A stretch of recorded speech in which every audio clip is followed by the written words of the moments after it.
رهبر 13 ساله افغانستان برای آخرین بار به حیث رئیس جمهور کشور به معاینه قطعه ویژه تشریفات ارگ ریاست جمهوری می رود.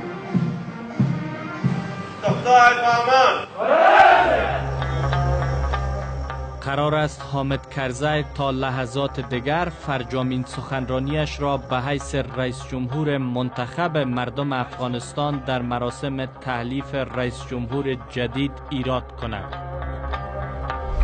من در حالی که امروز کوله‌بار سفر 13 ساله خدمت به افغانستان را به رئیس جمهور جدید کشور میسپارم، در قدم اول از ملت شریف افغانستان ابراز سپاسگزاری می کنم که تا این دم مرا با حوصله‌مندی همراهی کرد. پاینده باد افغانستان، زنده باد ملت سرفراز.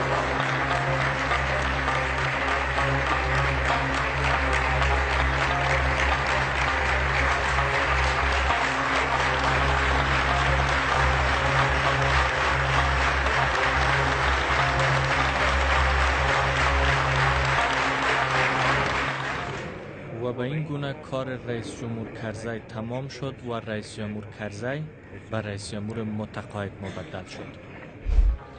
حامد کرزی خوش اقبالترین زمامدار افغانستان است که به گونه مسالمت آمیز اقتدارش را به جانشین جدیدش دکتر محمد اشرف غنی واگذار می کند. خودم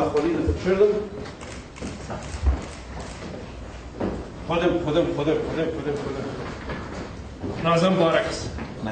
نازم بارک است. ما خواهش کنم مهربانی مبارک است. خیلی خواهش کنم ضرور بشه. حامد کرزی در 9 قوس سال 1336 در روستای کرز قندهار متولد شد. پدر بزرگ حامد کرزی خیر محمد خان نام داشت که روزگار معین مجلس اعیان افغانستان بود. عبدالاحد کرزی پدر حامد کرزی از بزرگان قبیله پوپلزایی بود که از آدرس همین قبیله در دهه 60 عضویت پارلمان را نیز به دست آورده بود. حامد کرزی دوره ابتدایی را در مکتب محمود اوتکی و سید جمال الدین افغان آموزش دید و سپس وارد لیسه حبیبیه شد. حامد کرزی از تحصیل کرده های هند است. او ماستری خود را در روابط بین الملل و علوم سیاسی از دانشگاه سمله هند به دست آورده است. حامد کرزی هنگام تجاوز شوروی سابق به افغانستان از هند به پاکستان رفت و شامل تنظیم جبهه ملی نجات افغانستان به رهبری صبغت الله مجددی شد.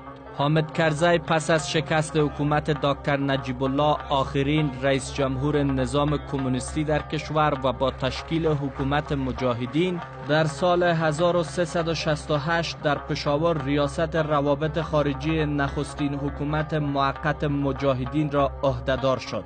زمانی که حکومت مجاهدین به رهبری استاد برهان الدین ربانی تأسیس شد، حامد کرزی معین سیاسی وزارت امور خارجه افغانستان شد. اما اینکه چرا او از وظیفه‌اش در دوران مجاهدین کنار رفت، روایت‌های متفاوتی وجود دارد. بزرگترین دستاورد حکومت حامد کرزی پیدایش و رشد رسانه‌های آزاد در افغانستان است.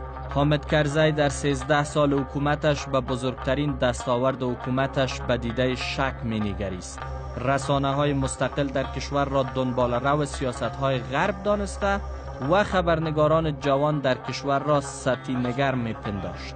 حامد کرزی در دوران حکومتش به هیچ رسانه نرفت و دهها مصاحبه با رسانه‌های خارجی انجام داد و اما شمار گفتگوهایش با رسانه‌های ملی به شمار انگشتان یک دست هم نمی‌رسد. آخرین روزهای کار رئیس جمهوری است و من درخواست به تصویر کشیدن انتقال مسالمت‌آمیز قدرت و فرجامین روزهای کاری رهبر مقتدر افغانستان را کرده‌ام. ایمل فیضی سخنگوی رئیس جمهور فرصت ثبت این مستند را برایم فراهم ساخته و اما اختیار دسترسی به رئیس جمهور کرزی مربوط به خودش است.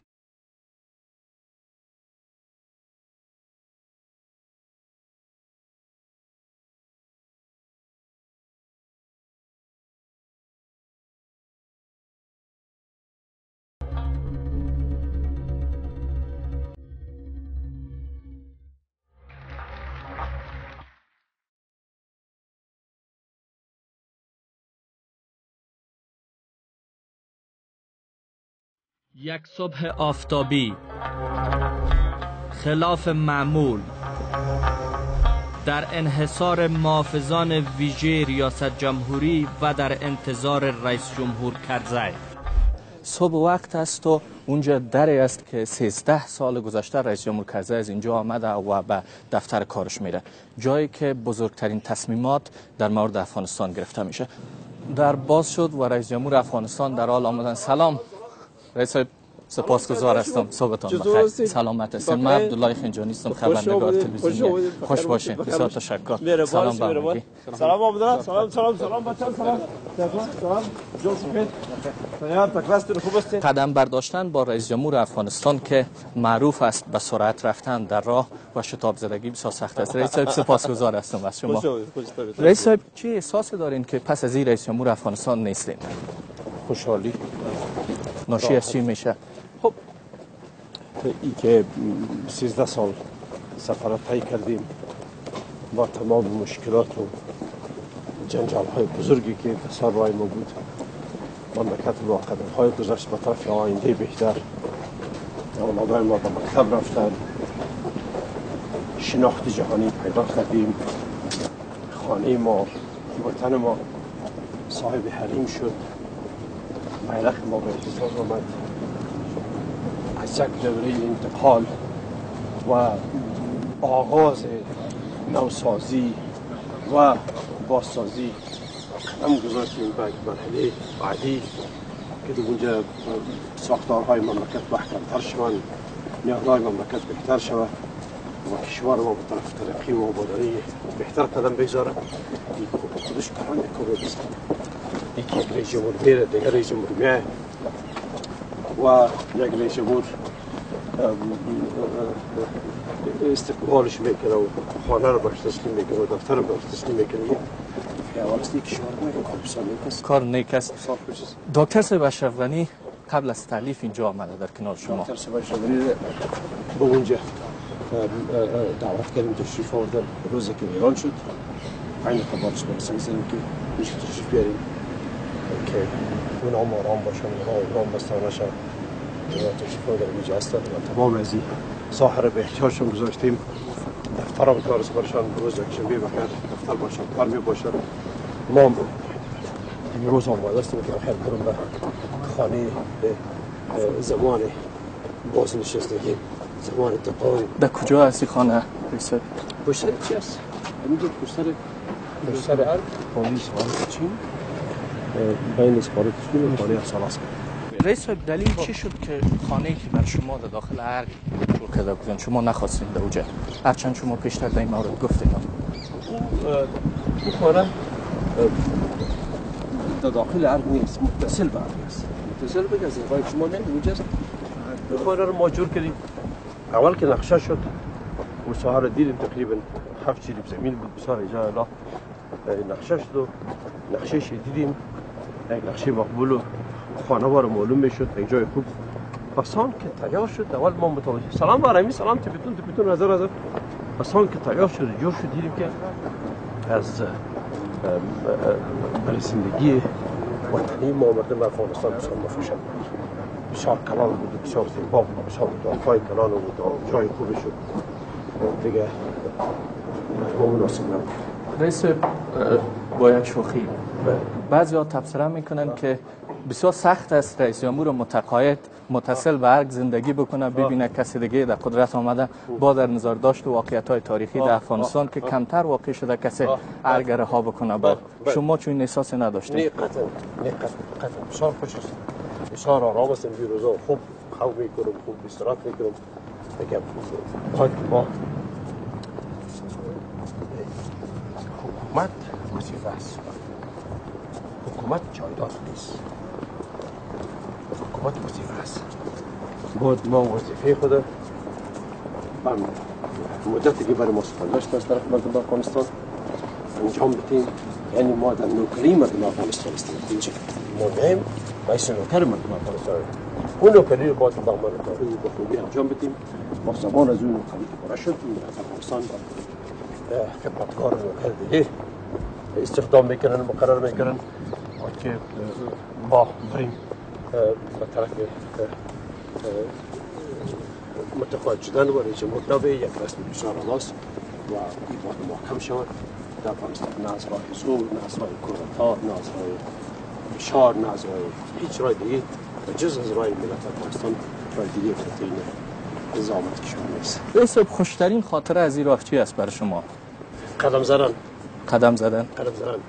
جالب. هر صبح که میم همی که پیاده میم مذهبیت بسیار. و شما دوستای زیادی هم دارین، کسایی هستن اینجا در چهار اطراف شما میبینین مثل باغبان شما، مثل گاردای شما؟ بسیار بالکل 14 سال بسیار زیاد عمر است. دل گرفتن رئیس فکر نمیکنین از این همه دوست و آشنایی که 13 سال در حکومت شما؟ پشت دوستا و پشت رفیقا و پشت اونایی که دی 14 سال در ارگ بسیار خدمت عالی کردن، بسیار همراه من مهربانی کردن و شفقت کردن.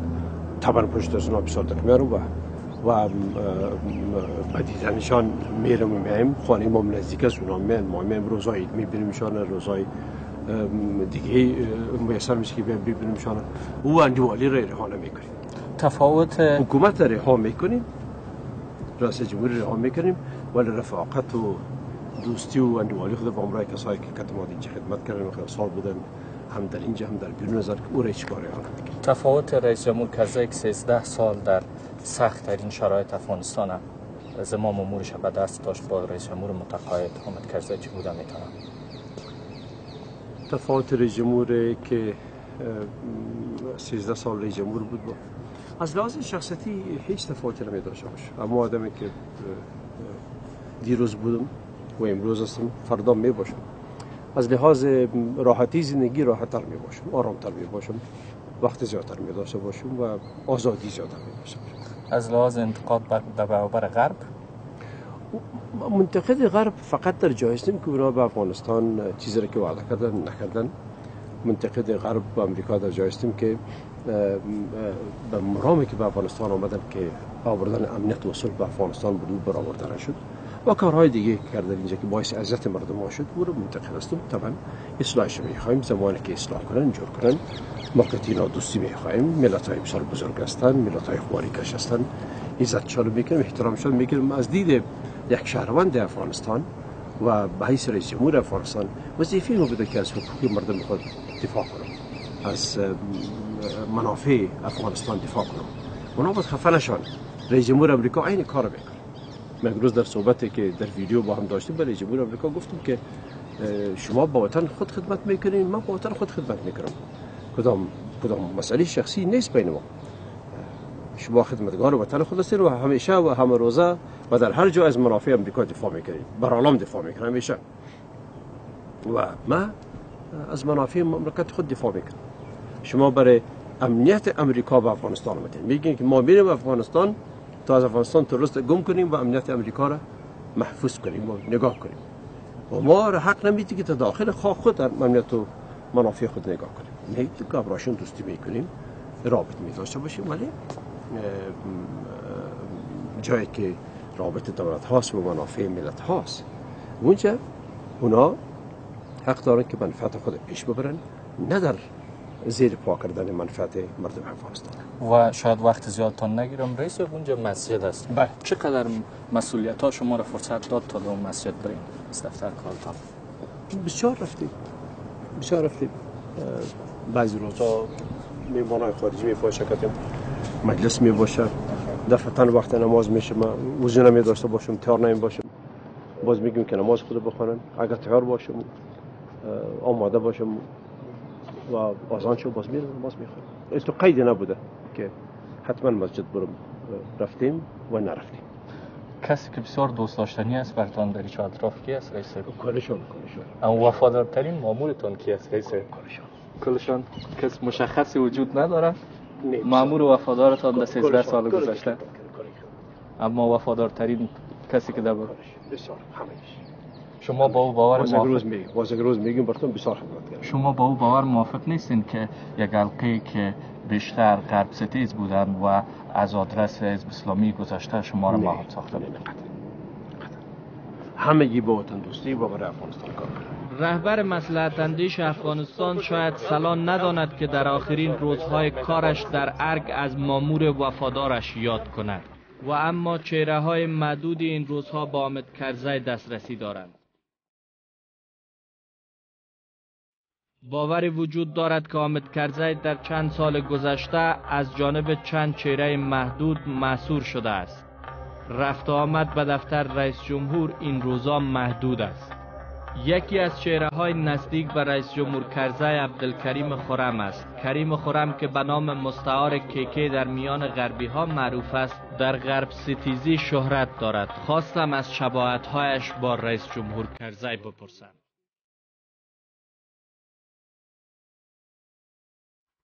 شباهت‌های شما با رئیس جمهور کرزی چی است که تانستین سالها و او هم در بدترین وضعیت در کنارش باقی مانین کار مشترک کنین؟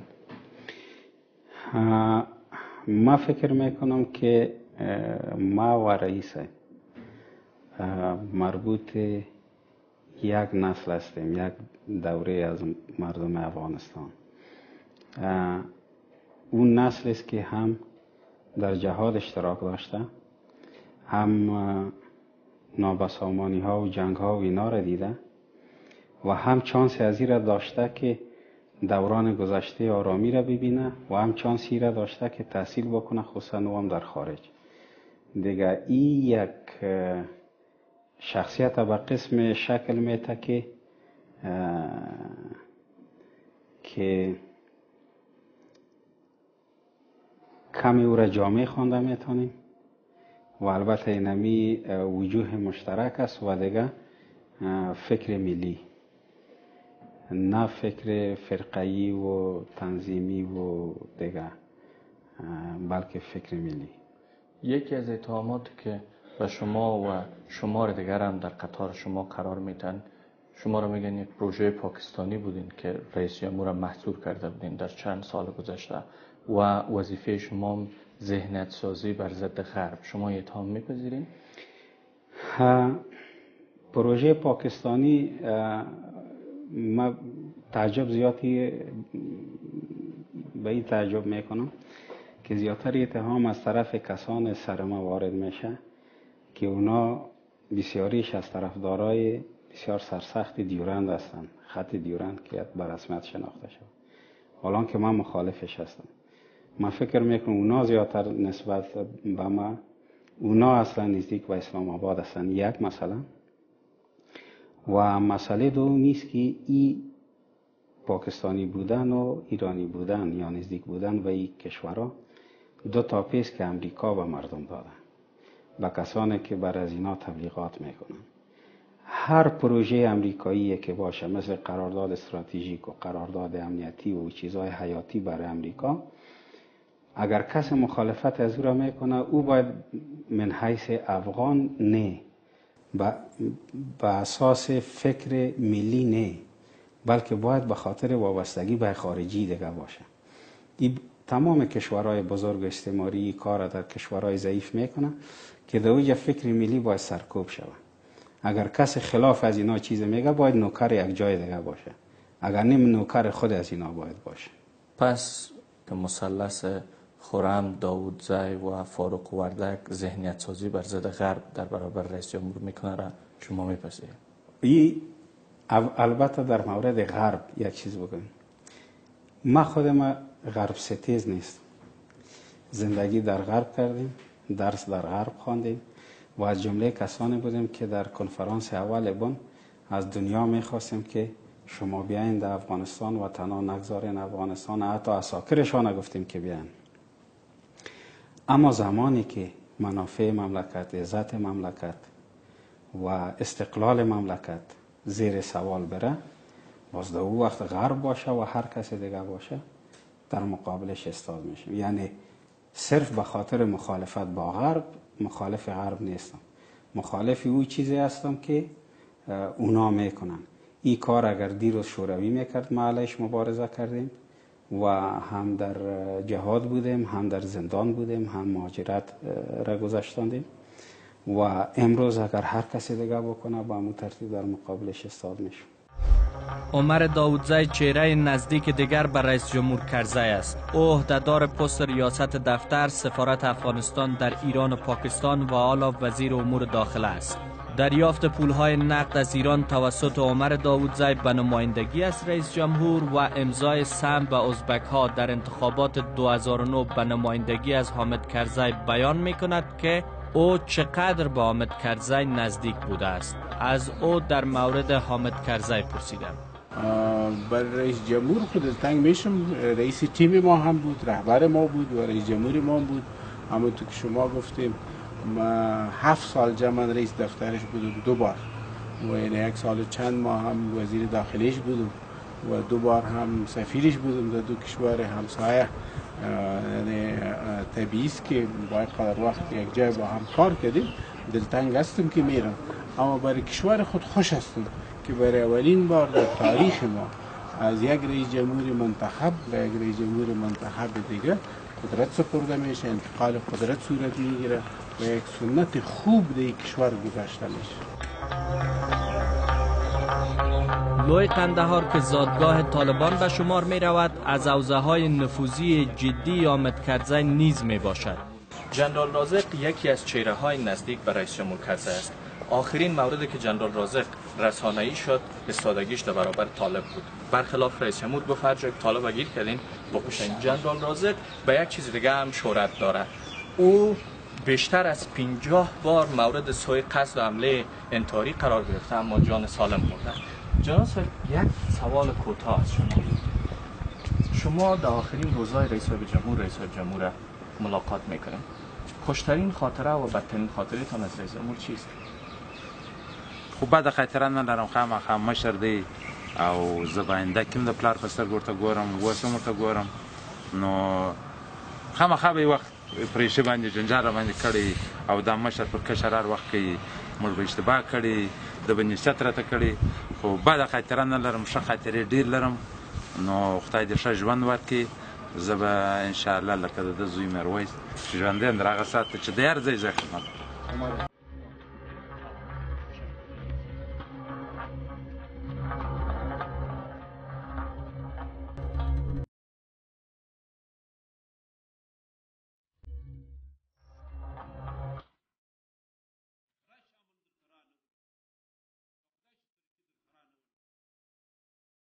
قصر گلخانه در زمان پادشاهی محمد ظاهرشاه اعمار شد.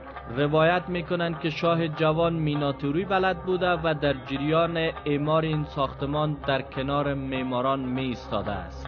حامد کرزی تنها رهبری نیست که قرار است این ساختمان قشنگ را به جانشینش تخلیه کند. رهبران زیاد تجربه کار و فرار از این ساختمان را دارند. داود خان در پی کودتا پس از محمد ظاهرشاه در این ساختمان جای گرفت و سپس در پی کودتای دیگری در همینجا کشته شد. نور محمد ترکی، حفیظ الله امین، ببرک کارمل، دکتر نجیب الله، صبغت الله مجددی، برهان الدین ربانی و سرانجام ملا ربانی معاون ملا عمر بر این ساختمان و از اینجا به افغانستان حکم روایی کردند. و اما تفاوت حامد کرزی در این است که او در پی انتخابات و بدون جنگ و جدل قرار است این محل را به زودی تخلیه کند.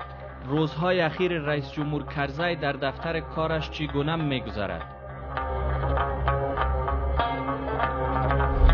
این دفتر کار رئیس جمهور کرزی است.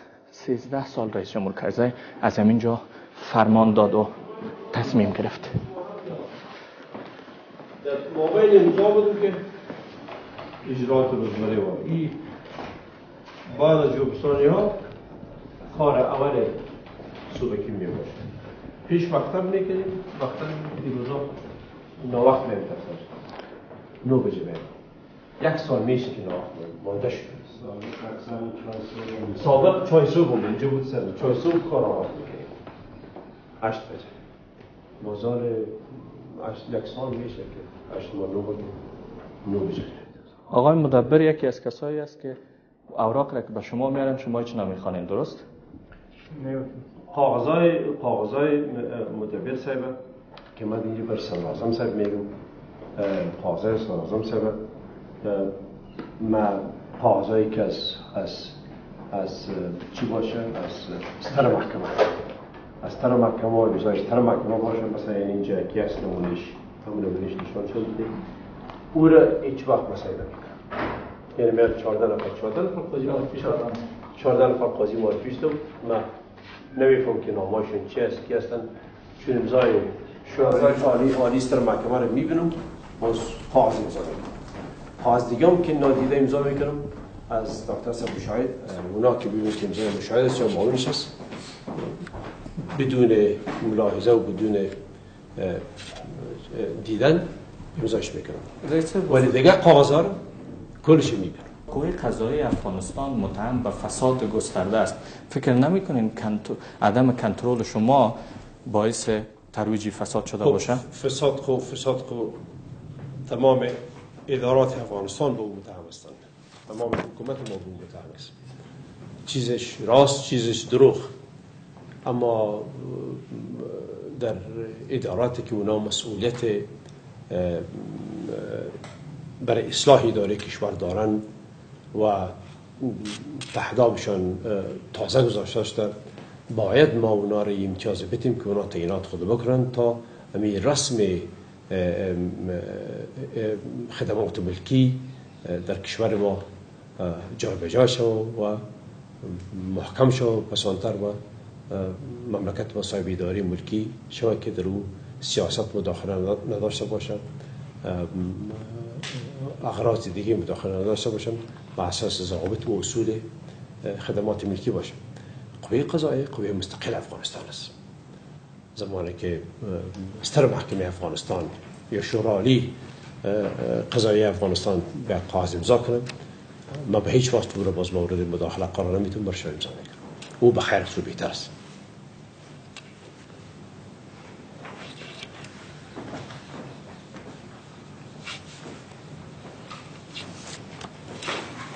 گاهی امضای مامزیاد میره که باش چطور امضا کنم. دلیل چی بودم ایتان رئیس صاحب؟ دلیل چی؟ دلیلی که امضایتان یادتان میره؟ نمیفهم. این اینجاش یاد میره که 3 تا بارم 4 تا بارم اینی کاف و ری و زی و یا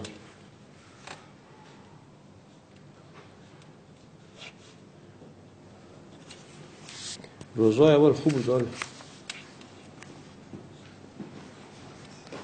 رئیس صاحب از اعلیحضرت روایت هست که شبها میگرفت تا اوراق امضا بکنه.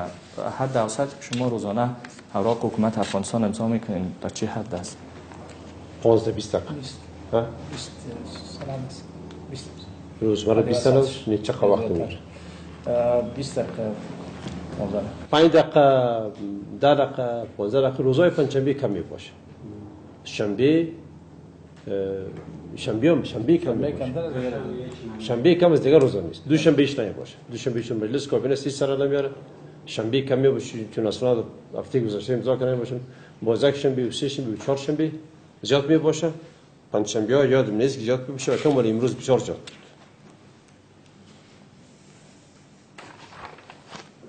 اکثر هم سفرهای کارمندای دولت می باشه.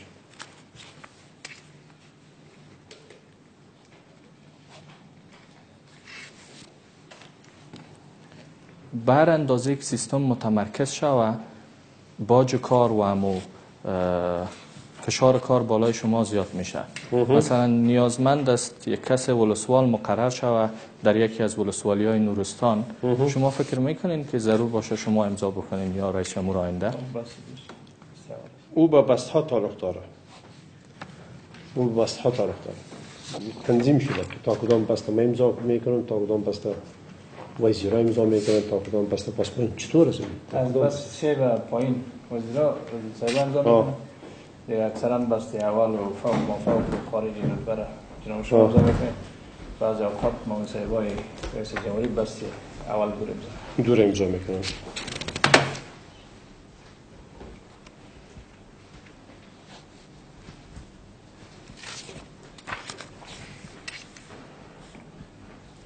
حالا مدبر در کجا بریم دفتر میتین؟ چطور کنم این دفتر خود؟ بله؟ شما اداره بتید پیدا میشه؟ ما خود هدایت دادیم شما پیدا نمیکنیم.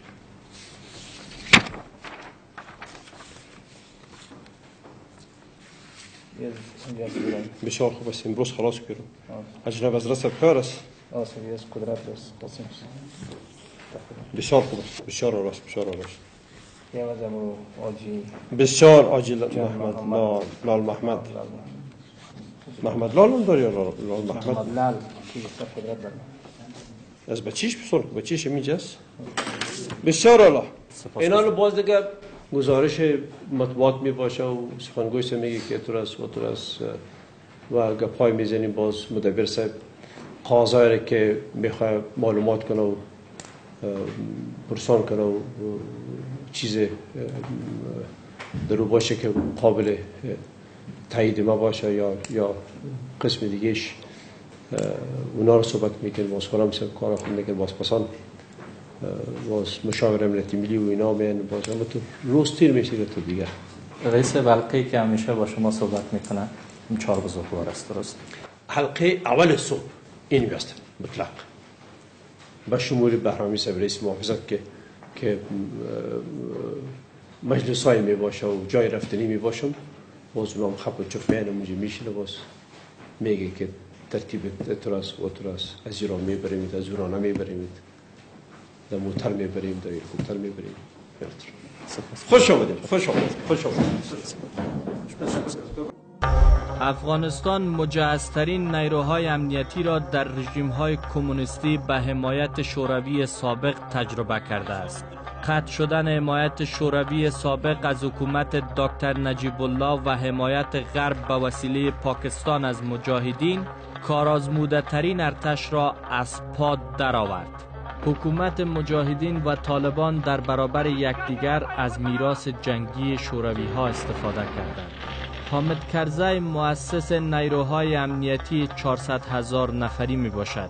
قوت‌هایی که با ده‌ها چالش روبرو هستند و نان و آب و جنگ افزارشان به حمایت جامعه جهانی فراهم می شود. سال هاست که فرزندان روستاهای کشور در برابر تروریستان می جنگند. هر از گاه منتقدان حامد کرزی به شدت از کمقدری حکومت برهبری و در برابر سربازان میدانهای نبرد انتقاد کردند.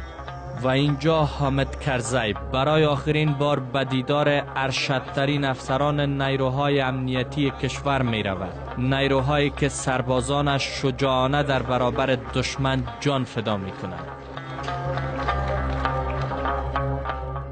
شما به ارشدترین افسران افغانستان امروز مدال و لوح تقدیر میتین. بله. چرا خانواده شهدا اینجا نیست و سربازایی که در میادین جنگ در برابر دشمن؟ با اونام دادیم، با اونا با وقتش دادیم.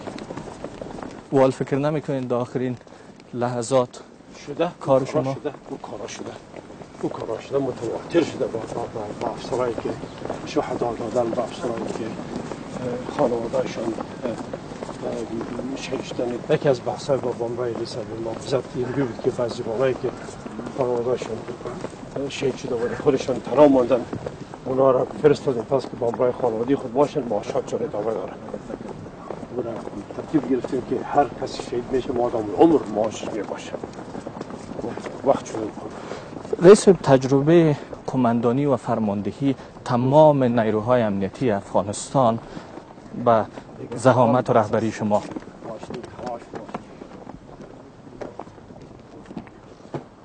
محترم د افغانستان د اسلامی جمهوریت جمهور رئیس او د وسلوال پوځ اعلی سر قماندان محترم رور حامد کرزی، د ملي دفاع وزارت، د کورنیو چارو وزارت، د ملي امنیت د عمومي ریاست ټول رهبری هیئت حضور لري. ستاسو د تشریف اوري انتظار باسي. تقدیم کوونکی لوی دریسیز ستر جنرال کریمی.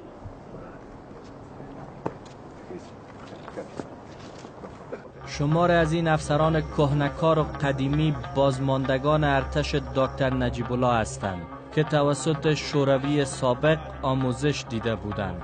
در همین حال شماری از فرماندهان شبه نظامی مجاهدین نیز به افسران ارشد این نیروها مبدل شدند و اما شمار دیگر فرزندان سیاسی نظام حامد کرزی هستند، به ویژه جوانانی که به جنرالی رسیدند و از جانب حامد کرزی به بلندترین پست ها گماشته شدند. نیروهای امنیتی افغانستان با در نظر داشت ترکیب قومی و سمتی ایجاد شد. گاه حامد کرزی در انتصاب پست های ارشد به شدت رویکرد سیاسی پیشه کرد. بیشترین این چهره های درشت نظامی حالا وابستگی قومی، سمتی و حزبی با جریان های تاثیرگذار در کشور دارند. د دې لپاره ستاسو په حضور کې ولاړ یم چې ستاسو څخه د هغه خدماتو او سرښندنې او فداکاریو مننه وکړم چې دریو قواو د افغانستان د دفاع داخلي او امنیت ملي د دې خاورې د ساتنې لپاره کړي. رئیس جمهور افغانستان میالا لوح تقدیری را دریافت میکنه که از جانب نیروهای امنیتی افغانستان برش داده شده.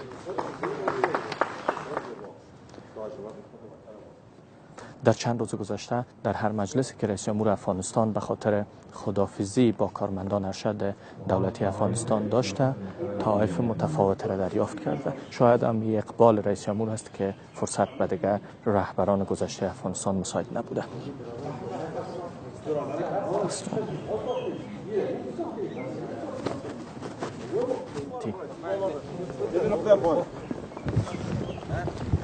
با باور شما آیا نیروهای امنیتی افغانستان توانایی دفاع در برابر تهدیدی که در حال حاضر افغانستان؟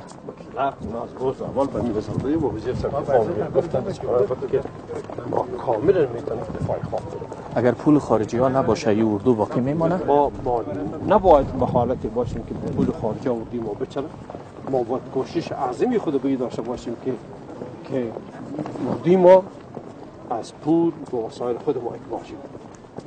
این از مرام‌های بزرگ ما بوده و به راستا کوشش بسیار زیاد کردیم و جلسات بسیار زیاد گرفتیم و نقشه هم به این ساختیم که انشاءالله تعالی تطبیقش آغاز کنیم و حکومت آینده هم ادامه میده. یک سنت سیاسی را شما گذاشتین در انتخاب و انتصاب ارشدترین مقامات امنیتی افغانستان. کورا بیشتر تعبیر میکنن گاه تاجیک‌ها را به وزارت دفاع فرستادین، پشتونا را به وزارت داخله، همون گونه معاون اول و معاون دوم. چون چیزی را شما میپذیرین؟ این افرادی را ما از هر مردم افغانستان، از هر گوشه افغانستان، از هر ساحه افغانستان شخصیت مملکت انتخاب کردیم و تعیین کردیم. و طبعا که مردم افغانستان همه حقدار هستند که در نظام خود در حکومت خود ببینند. امور ما عملی صورت. تفاوت اردوی شما با اردوی دکتر نجیب در چی است؟ اردوی افغانستان است. نقاط ضعف اردوی شما؟ اونا تجهیزات بهتر داشتن. شوروی با اوراش یک متحد بسیار حقیقی و قوی بود. ما تجهیزات نداریم ولی تربیت با قوت با امور تازه اردوی قدیمی ماست. جرأت شام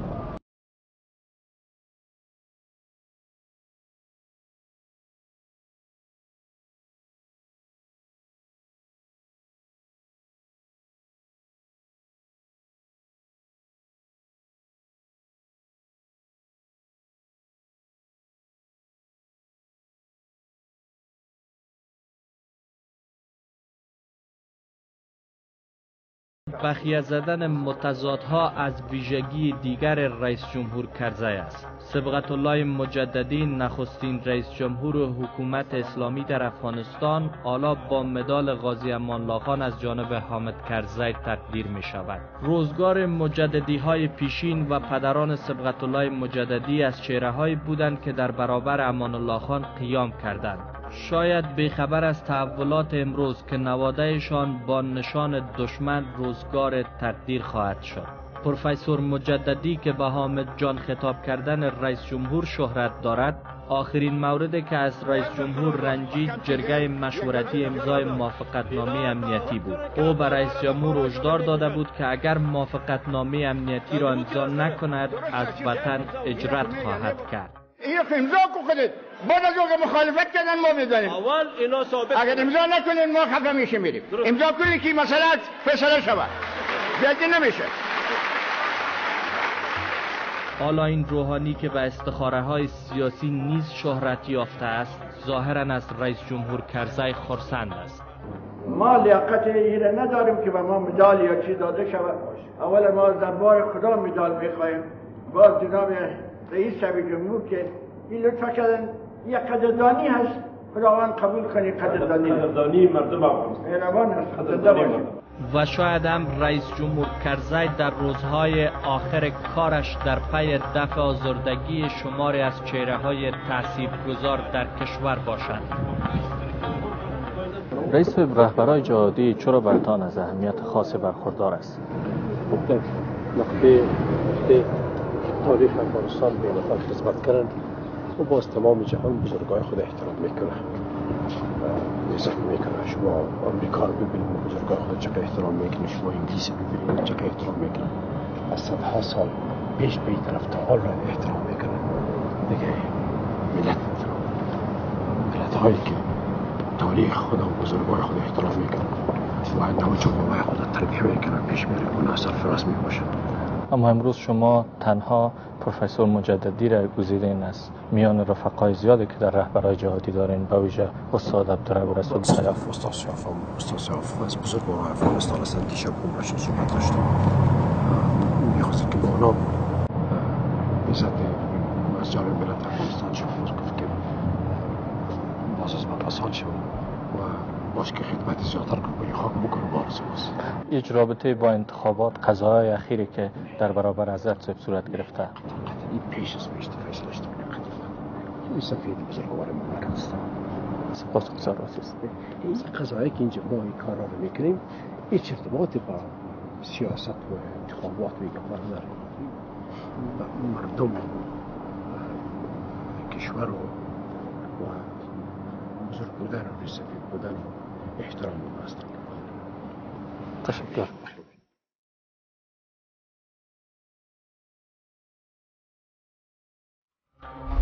کمتر واقع میشه که رئیس جمهور افغانستان در محافل غم و خوشی شرکت بکنه. شمار در انتظار رئیس جمهور و تدابیر ویژه برای پذیرایی از او نیز گرفته شده است.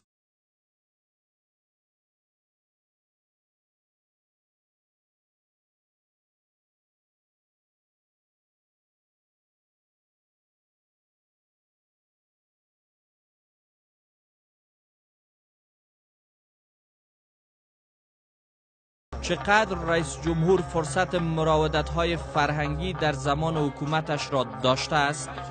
رئیس صاحب، یک باوری وجود داره که شما تنها به فاتحه های سیاسی میرین، درست است؟ نه، بر فاتحه میرین. در مراحل خوشی، در زمانهای خوشی عید که ما براتگاهی هم در عروسی و گپا اشتراک کردین. اگه دعوت شم چرا 13 سال گذشته شما اشتراک کردین. آره. به عید مبارکی کی میرفتین رئیس صاحب شما؟ در گذشته ها یادمی 13 سال حکومتتان سر. والا عروسی نرفتیم بخیر. ولی فاتحه ضروری تر است از عروسی کنیم. خوشی است که وقت رقم است. همشیرکی مهمتر است. و کار کردیم. عید مبارکی میرفتین. عید مبارکی رفتیم، ولی پیش استاد گرامی میرفتم همیشه. پیش موسوی صاحب میرفتم. پیش استاد صاحب میرفتم. پیش از صاحب پیش باز استفاده وجود داشت. میرم باشه.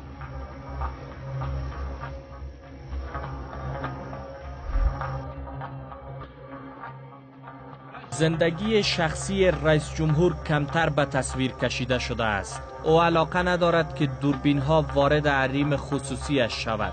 یک صبح دیگر در انتظار رئیس جمهور کرزی و در عقب درب خانه‌اش که ناگهان از ما خواسته می شود که وارد خانه او شویم. محلی که 13 سال رئیس جمهور کرزی و خانواده‌اش در آنجا زندگی کردند. برای نخستین بار ما فرصت یافتیم تا داخل خانه رئیس جمهور کرزی شویم. هیچ کسی تالی فرصت نیافته که ببینه چی مکسره داری، جایی که رئیس جمهور 13 سال زندگی کرد. این خانه رئیس جمهور کرزی است، جایی که خانواده رئیس جمهور که شامل خودش، دکتر زینت خانمش و 3 فرزندش میرویس و 2 دختر زندگی میکنند. امر رقم که شما میبینین رئیس جمهور در حال بیرون شدن از خانهشان است. امی محله است که رئیس جمهور کرزی 13 سال در اوج زندگی کرد. کمتر فرصت یافته کسایی که اینجا بیاید و ببینه چی مکسره دارن. خانواده رئیس جمهور، برادرانش جنجالی ترین چهره های سیاسی در افغانستان بودند، اما خود رئیس جمهور، خانمش و فرزندانش ناشناخته ترین چهره ها در بود شخصیشان هستند. زوی راسکا گانسر، سلام علیکم. سلام علیکم. رئیس صبحتان بخیر. تشکر. بخیر هستین. خوشحال شدیم شما رو دیدیم. تشکر. تشکر. فایزی سلام. رئیس میرویسیان، میرویس اون مابین است، پالوش جواد خان است، پالوش سجاد خان هستند که بچهای کاکا رقمش هستند دیگه. مامارقمش بچه مامارقمش هستند. میرویسیان هم اینجا تولد شد و چند ساله شده؟ تولد شد همینجا و نفتریم سالش وان پیشلیک میده و همینجا کلان شد. بارزو ملاله همینجا تولد شد، بارزو نازو. رئیس این خانه پربرکت بوده بر شما، صاحب 3 فرزند شدید. بیخی مامشا سلام کلان خانه است. این طرف ما قدم ما میزنم اینجا در 14 سال اینجا در دوره قدم زدیم، 2 پشت سر رفتیم قدم زدیم، باز پشت سر خانه دگام جای است، اونجا بسیار جای فراخ، اونجا هوا آوردیم و وستک و طبیعت و سوی گفاس. میگو طرف زیاد نمیره ولی اینجا زیادتر قدم میزنم، باسکل سواری هم میزنم. رئیس صاحب، یک پرسشی که وجود داره در مورد شما، دکتر صاحب زینت با وجودی که یک خانم با سواد، سلام دور بخیر، یک خانم با سواد است، اما شما یا خودشان کمتر علاقه دارن تا در مطبوعات دیده شود. دلیلش چی است؟ اینطور است که ما که مهاجر بودیم در پاکستان، زمانی که بابیم در کویته شهید شد، او وقت خانمم دکتر زینت در شفاخانه مهاجرین افغان کار میکرد. شفاخانه مهاجرین برای ولادیمیر نصایی اونجا کار میکرد و مصروف خدمت بود. بعد از شهادت بابیم در پاکستان وضعیت امنیتی ما اونجا بسیار مطمئن شد.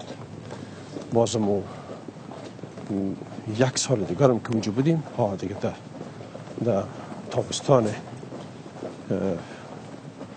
سال 1999 عیسوی بابیم شهید شد تا و 1.5 سال دکام دو اونجا بودیم. سلام برای سلام نوردین سلام جور بخیر تاعت کلا بخیر. دکتر صاحب جور است تیار است کار بارش تنظیم است خوب سی بسیار را دیگه بارز وضعیت امنیتی ما اونجا را مطمئن شد باز ناچار دیگه آمد خانه و باز به کار کردن رفتن نتونست باز اینجا که آمد دیگه به اون ترتیب باز در خانه ماند. یکی از دلایلش بود که اگر با کار میرفت حتما باید محافظتش می بود و مردم کچ می بودن و برو خوش نداشت که کچ محافظین باشه و به خاطر نرفت. حضور اجتماعیش باید دقل یک مصاحبه رسانه‌ایش فکر نمی‌کنید رئیس صاحب متفاوت باشه؟ دکتر صاحب زینت هیچ علاقه نداره هیچگاه هیچ چیزی شنیده نشده؟ داره مصاحبه کرده بخونه که دو مصاحبه قبلا با بی بی سی و با اینا کردن تلویزیونی میلیام مراجعه کردن که باشه مصاحبه کنیم ان شاء الله تعالی باز فیصله ما بود که بارزی که از ریاست جمهوری خواستیم که چون مصاحبه کنیم. رئیس فکر نمی‌کنین شما به عنوان مؤسس عطا خان سلام بچه‌ها جور بخیر تر سیاتو چطور سیاتو جور است جلال خان مؤسس دموکراسی نوپا در افغانستان اگر چنین سنت‌گرایانه برخورد بکنین در خانواده ایتان دموکراسی با سنت‌گرایی متفاوت نیست. دموکراسی راه آزاد مردم است برای روش زندگی که اختیار میکنن. آدم میتونه که دموکرات باشه و در عین حال عنعنه و رسم و رواج و زندگی عمومی اجتماعی خود احترام کنه و عزت کنه. هند یک مثال بسیار زندگیش است و ژاپن یک مثال دیگه بسیار زندگیش است. افغانستان هم یک مثال یعنی بدی در تضاد با اون نیست. رئیس لباس های شما را کی میدوزه؟ خیاطتان در کابل است؟ بله ده میجست بسیار لباس ارزان بسیار ساده و بسیار آرام و بوتا و ساعتی که میپوشین میگن بسیار معروف و قیمتی است درست است؟ ساعتتان کلاسیک؟ نه ساعتای قدیمی خوشم ساعت اومگا بسیار قدیمی کوکی ساعت شناس هستم ساعتای خوب خوش دارم ولی قدیمی بسیار قدیمی قیمت ساعتتان چند است رئیس؟ نمیفهم بسیار با ارزش نیست. نه ساعت بسیار قدیمی است ولی با ارزش نیست. شاید در حدود 400-500 دلار باشه. قیمتی ترین بخش لباس شما قرقلیتان است درست است؟ قرقلی خوبی این باید قیمت داشته باشه. ساخت افغانستان است. ساخت افغانستان باید قیمت داشته باشه. رئیس بایی اگر چه خوش نیست من فکر میکنم که این قرقلی یک عنعنه و یک چیز ما هست یک تجارت کاران ماست ولی در این حال متاسفانه که ظلمان است سر برگاک‌های نوزاد دیگه اگر کدام رای بدیل بر ما پیدا شد بهتر است که افغانستان از این صرف نظر کنه. پوشیدن از این برتان ناراحت کننده نیست؟ از اون لحاظ است ولی چون رسم وطن ماست از قبلها ما مقبول هم است میپوشیم. رئیس با آخرین پرسش شما با یک امنیت ویژه اینجا زندگی کردین در 13 سال گذشته وقتی کسی به قدرت میرسه به ویژه او روستایی میباشه مثل ما و شما یک تعداد زیاد علاقه میگیرن تا رفت آمد داشته باشن چقدر دسترسی وابستگانتان در 13 سال به شما و به خانواده شما آسان بوده؟ فقط یک روز برادرم تربوز آورده بود باز بچهای امنیت در دان دروازه تربوز پاره کرده بودن که باش درونش تربوز است یا نیست. از تربوز برادرتانه. رئیس موسیقی میشنوید گاهی؟ بله گاهی میشنوم. کی را خوش دارین آواز؟ در افغانستان خب کلش خوش دارم ولی زیادتر یعقوب قاسمی رو میشنوم و فرصت برای و ناشناس و احمد ظاهر دیگران خوش میاد. مسعود جمال خوش میاد دیگه ظاهر و وحیدا خوش میاد. هنرمندای بسیار خوب داریم. هنرمندای نام خوش میاد. درای خوش میاد. سیف خوش میاد. کارشان خوش میاد. چی شما را خوش نگه می‌داره رئیس؟ باز بخیر که از ریاست جمهوری خلاصتم باز بیان که میشین که مفصل کتار گفتم مفصل تمام از وارد. تشکر رئیس. سلامت باشید.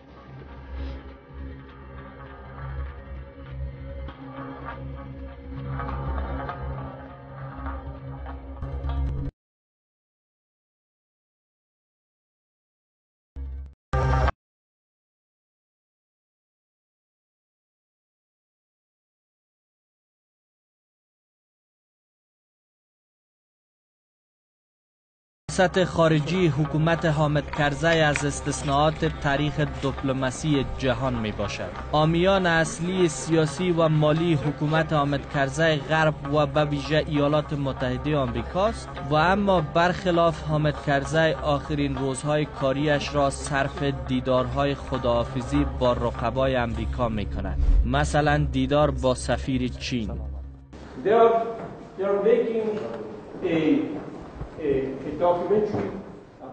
اینها مستند را از روزهای اخیر کارم می سازند.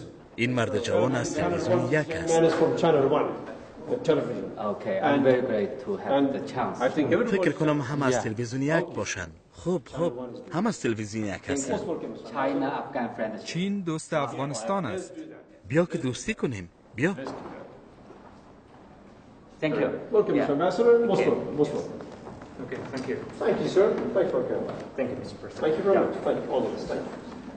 تشکر. رئیس صاحب، چین جای ایالات متحده آمریکا را گرفتن میتونه؟ چین از بزرگترین اقتصادهای جهان است و برای ما ارزش فوق‌العاده مهم و حیاتی دارد.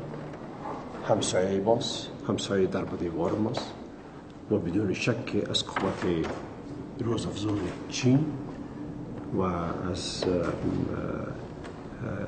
مشترکاتی که در امنیت و ترقی با چین داریم، حضور چین در افغانستان و مساعدت چین در افغانستان باعث ثبات و ترقی افغانستان میشه بدون شک و با ما یک همسایه بسیار نیک بود. کار اینجا تمام نمی شود. رئیس جمهور کرزی با پیشانی باز مهمان خاص دیگری هم دارد، سفیر ایران. مهمان داشتن رئیس صاحب. سفیر صاحب محترم ایران و همیشه از دوستان بسیار قدیمی شخصیت و سفیر صاحب بسیار فعال و دوست افغانستان است. در ایجاد رابطه عمیق‌تر و بهتر و محکم‌تر و با ابعاد وسیع بین دو کشور برادر بسیار کار کرد. بسیار زحمت کشید. شما سیاست ایران به اصطلاح خواهرا برادران ما ایران ما سفیر صاحب محترم بسیار خودمانی هستیم. بیان که عکس بگیریم. البته اجازه بفرمایید منم این نکته رو عرض بکنم که من خدمت جناب رئیس جمهور توضیح میدادم الان که تاریخ روابط طولانی ایران و افغانستان رو که مطالعه بکنیم، انصافا این 13 سال اخیر نقطه عطفی در روابط ایران و افغانستان در حوزه‌های مختلف سیاست، اقتصاد و فرهنگ و این نبوده جز حسن نیتی که از این طرف جناب رئیس جمهور کرزی داشتن و تلاش فوق‌العاده‌ای که برای توسعه روابط انجام دادن و در نقطه مقابلش هم نگاه مثبت و تلاش مشابه بوده که مقامات جمهوری اسلامی انجام دادن. کاملا داشتن. بیان که عکس بگیریم. بیان. جاوید جان بچه‌ها برستوش موردی بیان رفاقت کنیم. بسیار رئیس، دو پرسش در مورد رابطه ایتان با ایران. یک، در آخرین روزهای کارتان با وجودی که بیشترین کمک بر حکومت 13 ساله شما آمریکا و غرب کرده، چرا شما با سفیر دو رقیب که یک رقیب سنتی و دیگر یک دشمن آمریکاست می‌بینین و سفرهای غربی و آمریکا اینجا حضور ندارن؟ سفرهای غربی را بسیار دیدیم، یعنی نسبت به سفیر ایران، سفیر آمریکا بارها زیادتر آمده اینجا مجلس داشتیم. اینا سفیرهای کشورهای مختلف خوش ملاقات میکنیم، باز با باباش میبینیم سفیر آمدن، سفیر چین آمدن، سفیر نروژ دیروز اینجا بودن، پریروز با سفیر امریکا هر موقع که خوش ملاقات کردن باشون دیدیم. از کمکی که مردم امریکا به افغانستان کرده و از عاید زحمت خود به ما کمک کردن، پول فرستادن، ما تشکر میکنیم. انتقاد ما در سیاست ها و حرکات نظامی امریکاست، نه در کمکی که به مردم افغانستان کردن و در جای کردن که به خیر و فلاح مملکت ما بود. از ما تشکر میکنیم، همیشه تشکر کردیم. یعنی قدر کمک های امریکا را به مردم افغانستان داریم در مکتب سازی، در سرک سازی و در جای دیگه. البته جایی که ما خوش نیستیم بویست که امریکا میتونست در ساختارهای اقتصادی بنیادی ما کمک کنه، مثل بندهای آب، مثل تولید برق در داخل افغانستان که متاسفانه با وجود مراجعات مکرر ما این کار نکردن و جنریتورهای برق آوردن که ما وابسته دیزل خرید داشته با پول دیگران باشیم. از ناحیه ما خوش نیستیم، ولی شکایت هم نداریم. ما هیچ وقت در مورد کمک اقتصادیشان شکایت نکردیم که چرا کم است یا زیاد است. شکایت ما از نحوه برخورد امریکا با مردم افغانستان است، از جنگی که در دهات ما نبود، از تروریسمی که در دهات ما نبود ولی بمباردمان و خانه پالیدن و شب به خانه مردم با انفجار داخل شدن و مردم مبارز بنانی کردن، این جنگ علیه تروریسم نبود بلکه مزاحمت و عذاب مردم افغانستان. دیگه شکایت نبود. روزگار روزنامه‌های غربی نوشتن که رئیس دفتر شما آقای داودزی پول نقد از ایران دریافت میکنه. ماجرای پولای نقد چی بوده؟ ایران بر ما وقتا فاقتا به دفتر کمک میکرد. از آغاز کار تقریبا در 2-3 سال بعد از حکومت ما اون ثبت میشد و به بانک فرستاده میشد. باز از او در روزهای اول که وضع مالی دولت خوب نبود ما به مدد معاش میدادیم به کارمندای مختلف دولت در ریاست جمهوری، در بیرون از ریاست جمهوری و از کمک ما بسیار تشکر میکنیم. بار آخر هم که دادن صرف یک کال تمیشت 8 ماه پیش باز کمک آوردن و اون کمک رفت به وزارت مالیه. مقدارش چقدر بود؟ نمیدانم که $1 میلیون بود، زیادتر بود. رفت به وزارت مالیه و بانک حساب بانکی رفت و شفاف بود و برمانا بود. از کمک‌های مخفی آمریکا تشکر میکنیم. اون رو مصرف کنیم و بخیر مردم افغانستان مصرف کنیم، صحت مردم، علاج مردم کردیم، اسکالرشیپ به مردم دادیم. کشورهای دیگه هم که کمک کردن دیگر هستن استعمالش درست است. و سرانجام سفیر ایالات متحده آمریکا نیز فرصت خداحافظی ویژه با رئیس جمهور کرزی را می‌یابد. و اما تفاوت مهمان نوازی رئیس جمهور کرزی با سفیر امریکا جدا قابل احساس است. ظاهراً بنابر عرف دیپلماتیک هر دو طرف راضی به این دیدار شده باشند. رئیس جمهور نه مثل دیدارش با سفیر چین بیان مشترک با سفیر کانینگهام دارد و نه تصویر یادگاری با او مثل سفیر ایران میگیرد. پس از خداحافظی با مهمان حتی حاضر به گفت و شنود کوتاه با من نیست. و حال نوبت تمام نمایندگان سیاسی در کشور به گونه عمومی است. حامد کرزی از تمام نمایندگان کشورهای خارجی در کابل برای حمایت و کمک‌هایشان سپاسگزاری می‌کند. سپاس آقایان و خانم ها. تشکر از همه ایتان برای مأموریت عالی در افغانستان، با ویژه برای من از صحبت های اینجا قدردانی می کنم. من مطمئن هستم که شما کمکتان را به افغانستان ادامه می دهید. ایمان دارم شما در حمایت از رئیس جمهور، رئیس اجرایی و مردم افغانستان می ایستید و بار دیگر از شما قدردانی کرده خداحافظی می گویم.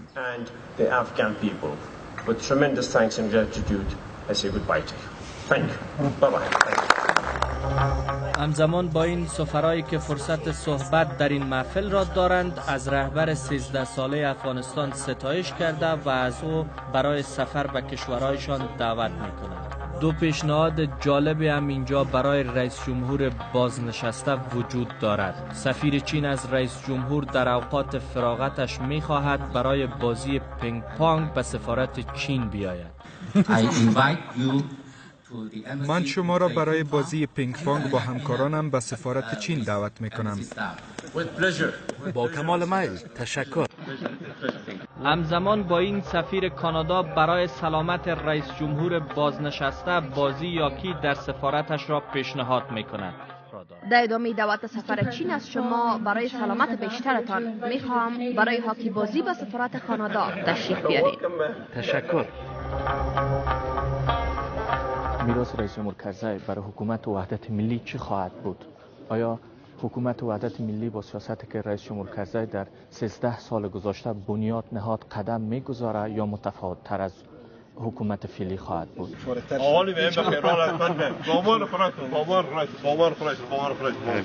من فرصت زیاد برای پرسش از رئیس جمهور را ندارم. باید ارگونه‌ای که شده از او چیزی بپرسم. مثلا این پرسش که باعث می شود رئیس جمهور مرا پشت نخود سیاه بفرستد. من از موافقتنامه امنیتی می پرسم و رئیس جمهور مرا توصیه به تماشای کوتی باغچه می کند.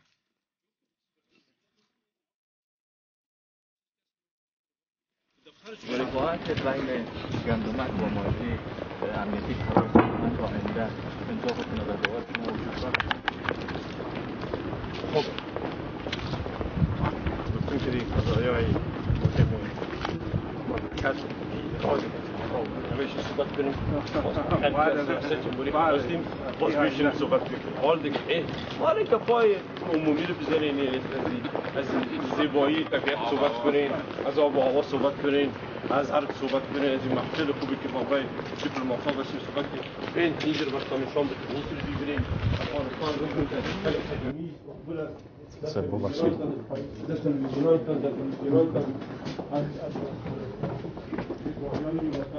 بازی خراب شده سالهای جنگ و استفاده نادرست گپا باز این ما ترمیم کردیم 8 سال سرش کار کنیم 8 سال در میشه بریم ببینین بسیار زیباست. تا پای نان است و تا پای خواب است و سالن‌های مختلف است که باز ما تزیین کردیم تار کردیم عکساشی بگیرین و رو نشون بدیم مردم ببینید داریم چیز. دلتنگی جا نمیشین رئیس صاحب شما وقتی که نباشین؟ نه جای مردم افغانستان است. رئیس جمهور افغانستان چون مردم افغانستان است. دسترسی مردم هیچ وجود نداره در این نقطه. جمهور نمایندگی مردم میکنه. مردم رئیس جمهور تعیین میکنن، باز رئیس جمهور به نمایندگی مردم این جبهه هست. خارجا پذیرایی میکنن، میمانوازی میکنن. اما رسما که خانه مردم افغانستان بود اینجا به نمایندگی مردم افغانستان میشه. از شما چند دعوت شد با خانواده‌تون کجا علاقه دارین برین در اولین سفرتان؟ خوش دارین امریکا برین باعث یک شهروند رقم خودتان گفتین؟ اولین دعوت بریم از هند آمده که بعض کنفرانس ها میرم. نه از جرمنی آمده، از هند آمده و پریروز دعوت خاص حکومت چین برام آمد. البته دعوت برای تمام فامیل که بریم برای استراحت 14-15 روز دعوت شدیم. ببینیم که بخیر که مکتبات تمام شد. حالا یک ماه دو ماه اینجا هستیم که خانه را جمع جور کنیم، تار کنیم، کتابای خود باریم، کتابخانه خود تار کنیم. باز پسان بخیر ببینیم چی میشه. بریم با ما سلامت. حتما میبینیم سر میریم امیال. تماشای این باغچه زیبا برای یک خبرنگار به میزان پاسخ یافتن پرسشش خوشایند نیست و اما باعث یک بیننده با شهکار مواجه می شوم که تصورش را اینجا نکرده بودم. این قصر در زمان عبدالرحمن خان اعمار شده است و رئیس جمهور کرزی این میناتوری های زیبا را دوباره ترمیم کرده است. اینجا دفتر کار نیست و اما محل برای پذیرایی مهمانان ویژه به شمار می رود.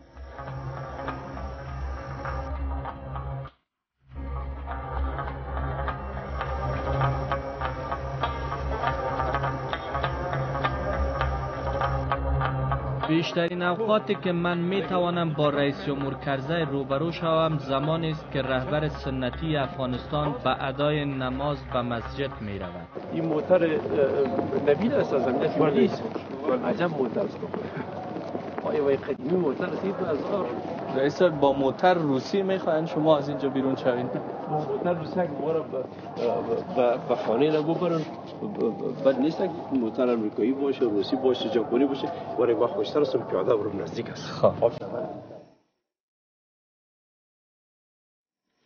نماز خواندن رئیس جمهور نه تنها که برای من یک فرصت دیدار دوباره و گفت و شنود است، بل شمار زیاد با استفاده از این فرصت چشم به چشم با رئیس جمهور کرزی می شوند. ترکیب متفاوت و اما محدود فرصت ادای نماز با رئیس جمهور را دارند.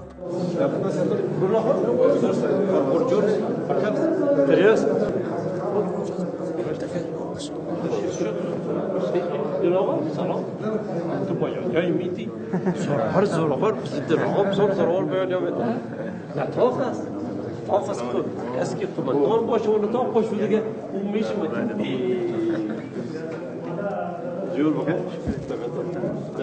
رئیس یک تعداد از کسای در حکومت شما به قدرت رسیدن که پیشینه کار سیاست نداشتند و ویژه جوانان، شما موافق هستین با این قضیه؟ دلیلی که جوانان رشد دادن چی بود؟ آینده پیش شما هم آینده پیش جواناست، آینده سازی وطن است. تمام جهان کسی که به این جای میرسه پشت سرش باید فرو باشه. اون جوان هستن که یک استراتژی بوده، درست است؟ مطلق بیازونه میشه و این نسل جوانست که دارو پیش اومده بیرن داره. مثلا دل آقا هیچ جای افغانستان نبوده که ما وظیفه برش نسپردیم گیره کرده باشه و مشکل ترین حالات. حتیم به یک جوان بود آمد بسیار تار بیافته تکره خوب کار میکنم که دیگه جوان است. این پلیسی به بازگیز از اون والی سایب یعنی تو جوانه دوان مشق سایب این وکیل سایب عبدالخان از بهترین جوانه وطن شهر است. اون خالص اون نورالله خان جوان بود که اعتماد رسید پیچ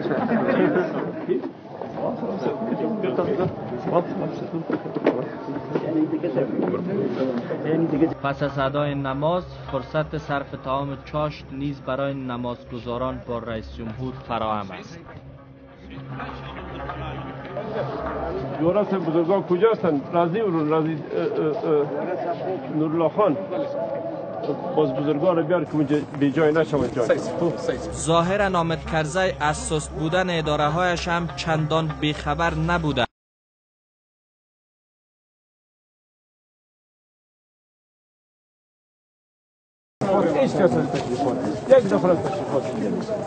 یک دفعه است اون دوجه کرد کجاست نفرای دیگه توی اداره سسته است. رئیس، اگر یک شهروند عادی میخواست با شما نماز بخوانه و عرض داشته باشه فکر نمیکنید اما اینجا فهرست وجود داره که باید زنگ زده شد پیشتر؟ طبعا که زنگ نیست، طبعا میزن تا زمان اطلاق من قال بسانه فران شهران سمیر بانی کرد کجاست نفرای تشریفات تو هست این چی میکنه اینجا بود باشه بیان کرد چطور شد کارش جور شد خود جور میکنه. رئیس صاحب، شما به دیدار فرنگی های پشتون پاک درست، شما با ایده لوی پشتونستان یا خراسان بزرگ در افغانستان موافق هستین؟ این قابل عملی است؟ افغانستان بزرگ امپراتوریش چقدر می باشه جغرافیش؟ باش که حس واقع براسم تعریف شد آزادی بیان پیدا کنم باز که اما یکی از خواستایتان است. موږ د پاک افغان ولسی تړون په نمائندګۍ دلته کلتوري ورځ ته راغلي یو.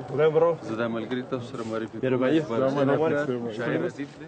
آخرین جمعه کار حامد کرزی باعث رئیس جمهور افغانستان است و شماری از نویسندگان پشاوری نیز به دیدار رئیس جمهور آمدند. د پاک افغان ولسی تړون د پاکستان چپټر چیرمن دیر الله خدای بران. سلام علیکم دکتر جان جور تیار. آقای کرزی از ما میخواهد نزد مهمانانش او را همراهی کنیم. با شما لوی پشتونستان میخواین یا خراسان بزرگ؟ چیزی بیشتر ما افغانستان عزیز خود جور میخوایم و با جغرافی بیشتر. اگر زور ما بکشه چرا؟ ای به کدام طرف آن دیگه گفار بان بازپسان دیگه گفار نزن موضوع از رئیس جمهور نو پرسان کو باز ما باعث رئیس جمهور متقاعد دیگه بار بسیار معلومات کنم چطور دل آقا همه قبل دقت میگیرین عکسای من.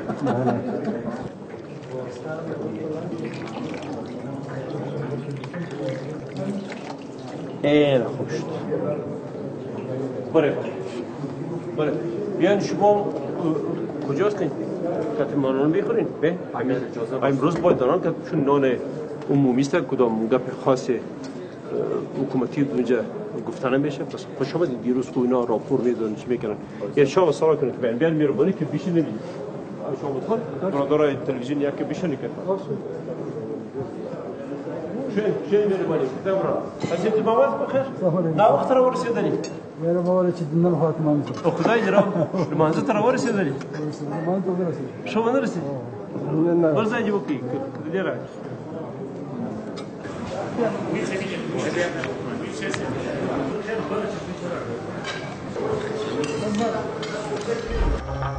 تنها من نیستم که در پی شکار این لحظات تاریخی آستین برکشیدم. شمار دیگری هم صف کشیدند که با تصاویر یادگاری با رئیس جمهور کرزی این لحظات را ثبت یادداشت‌های تاریخیشان کنند.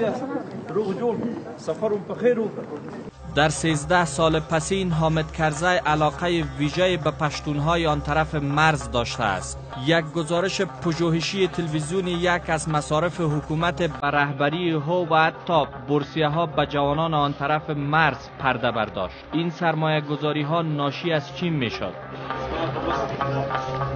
پاکستان یکی از درخواستای چی است که خط دیوران برای اینجا نمیکنیم، مصاحبت اینجا نمیکنیم. باشه پاکستان میخواست که خط دیوران به رسمیت شناخته شد، ما رد کردیم و نه حکومت های گذشته افغانستان شناختن، نه من این اجازه میتم و نه حکومت آینده افغانستان این کار میکنه.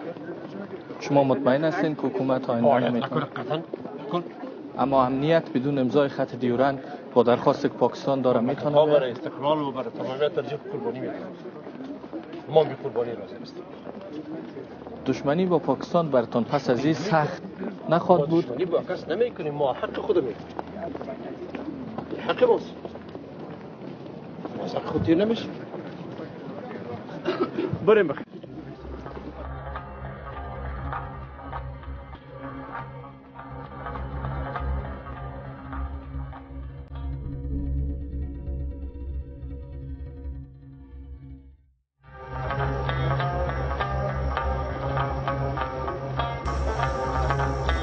شمار زیاد به شمول من رئیس جمهور کرزی را تا درب دفتر کارش دنبال می کنند. هر کدام مطلب خاصی دارند.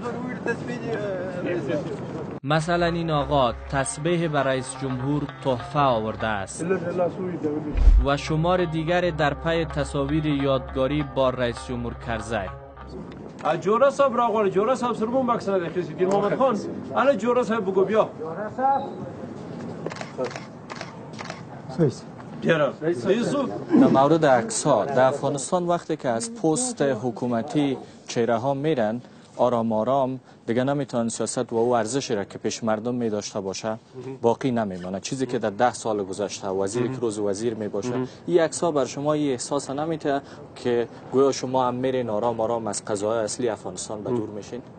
از ریاست جمهوری دور میشیم، به افغانستان با همراهان والا و رفیقان خود زندگی خود ادامه میدیم. اما یک عکسگیری تعبیر شما از این عکس ها چیه؟ است که باید عکس بگیریم، عکس های یادگاری است. اما یادگار از روزایی که شما در قدرت بودین فرد اول؟ طبیعی است. از روزایی که در قدرت بودم فرد اول مملکت بودم، رئیس جمهور بودم. فرد اول درست اصطلاح نیست، رئیس جمهور بودم. فرد اول هیچ وقت نبودیم. مردم افغانستان کلی که فرد اول هستند، ما دو جملهشون بودیم ولی رئیس جمهور بودم. یک شوخی، شما هم گاهی علاقه داشتین که کسی را خوش می داشتین در گذشته که می رفتین با ایشان علاقه می داشتین که عکس بگیرین؟ چیزی که رئیس جمهور شوم در جریان ریاست جمهوری پیش از اون ما موقع پیدا که ما 22 ساله بودیم که آمدیم به جهاد دو گیردار تا بیمروز. هیچ عکس یادگاری یعنی او شوقا که موقع اگرچه حتما باید می داشتیم. این درست است شما فوتو ژورنالیسم خواندین؟ یک بله خواندیم. خودتان هم عکس گاهی میگیرین؟ نه دیر شده که نگرفتیم ولی با یادم مانده. راضی وقت رو خلاص شد. ورچه خدا مراد.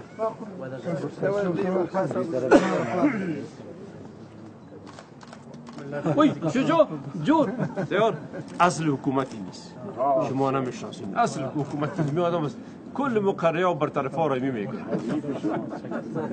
تاوان سر ما میشه. کنار رفتن حامد کرزی شاید به میل شماری هم نباشد. مثلا اینجا پدر به روایت از فرزندش این گونه نبود حامد کرزی را تأسف بار میداند. ما بچه دی پنځم سیم کې دی وررالی ما ته کښېنستی برای ویل دا کار ول از مانوس خوشم کم کار ول افغانستان 40 کاله نور رئیس صاحب ته ضرورت درلود مال دا خو د قانون معاملات ورته سپین ریسه ودی بس.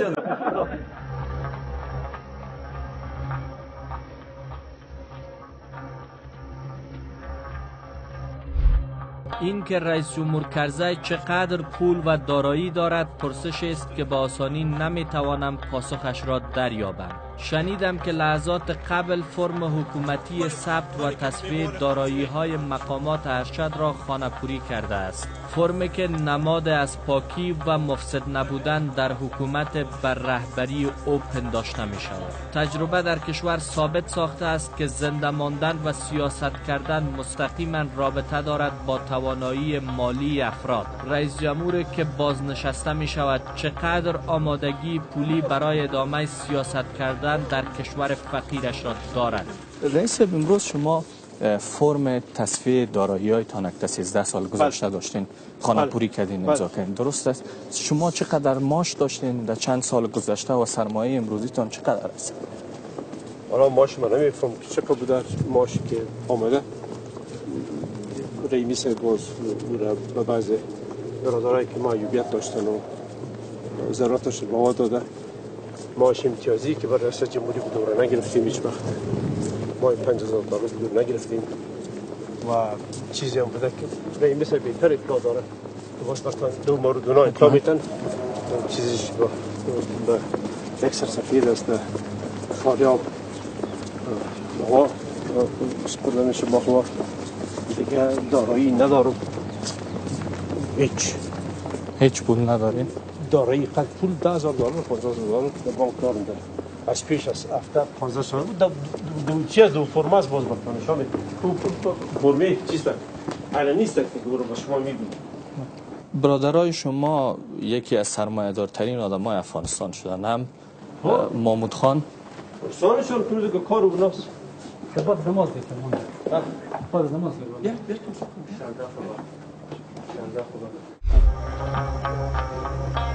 پس از هر نماز شمار با عرایض و درخواست ها از رئیس جمهور کرزی او را گرد می کنند. امام مسجد که درخواست جنرالی را از رئیس جمهور دارد. رئیس جمهور این گونه به او توصیه می کند. با شورای علما رو چطور میکنید؟ دیگه داخل است که هم جنرال باشم دو شورای علما جنرالی شورای علما رو با هم برابر دیدی؟ باید دیدی جنرال دو شورای علما میاد؟ شورای علما که بیشتر کنم؟ چیزی نداره ما یک دوره میگه دیگه یا عالم دین شو یا جنرال کدام شد؟ ما باشیم عالم دین قبول دارم که عالم دین باشه کلان افتخار است باز که می بودیم ما مسلمان هستیم ولی عالم دین نیستیم. گاه تصویربرداری من باعث خلق تنگی رئیس جمهور کرزی نیز می شود. بچه‌ها دیگه ماروانی که ما از خود اختلاط داریم دیگه نکنیم. افغانستان با به قدرت رسیدن حامد کرزی و سقوط طالبان در محور توجه جهان قرار گرفت. در 13 سال پسین نامدارترین رهبران جهان سفرهای به افغانستان داشتند و به همین گونه رئیس جمهور کرزی هم بارها به خارج از کشور سفر کرده است. روزهای اخیر کار و قدردانی از تشریفات و خدمات ریاست جمهوری. بسیار بامان خراج بخیر باشید. تشکر. تا دیدن صبح بخیر می‌بینیم. بازم می‌بینیم. برای ما می‌خواستیم در مورد حداقل همین نان در غذاها شما چی بسیار دوست دارین؟ غذاهای وطنی را کلش دوست دارم. ترکاری ما بسیارتر. ترکاری خورس زیادتر. تا سالهای زیاد خود گوشت نمی‌خورم باز ناجور شدم. پاک کردم بسیار 2 سال پیش. باز تشخیصی شد که پروتئین وجودم کم شد بسیار باز از مجبوریت میخوریم یک دفعه گوشت باقی این ترکاری با کشمه و ترم در ارگ 4 روز ترکاری است و 3 روز گوشت است. شما غذای دلخواه دارین مثلا آشک و منتو و قابلی پلو و چیزا را؟ آش گاهی وقت هم در خانواده دیگ فضیل دکتر صاحب بر شما یعنی در 13 سال گذشته؟ بله ها چندین بار هر روز بخند میکنم ما رفتیم چند دار خانه برنان کدام طرف میریم؟ پیش میریم نانبایی آل نوبت سپاسگزاری و خداحافظی با پایین رتبه ترین کارمندان ریاست جمهوری فرا رسیده است. اجیران بخش خدمات که شامل نانپزان و آشپزان ارگ ریاست جمهوری می شود. تصاویر ضبط شده داریم که به دلیل مسئولیت این کارمندان و نزاکت‌های امنیتی و به درخواست رئیس جمهور از نشرش ابا می‌ورزیم.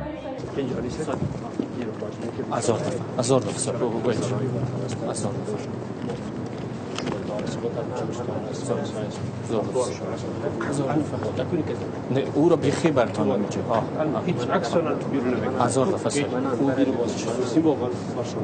1000 دفعه.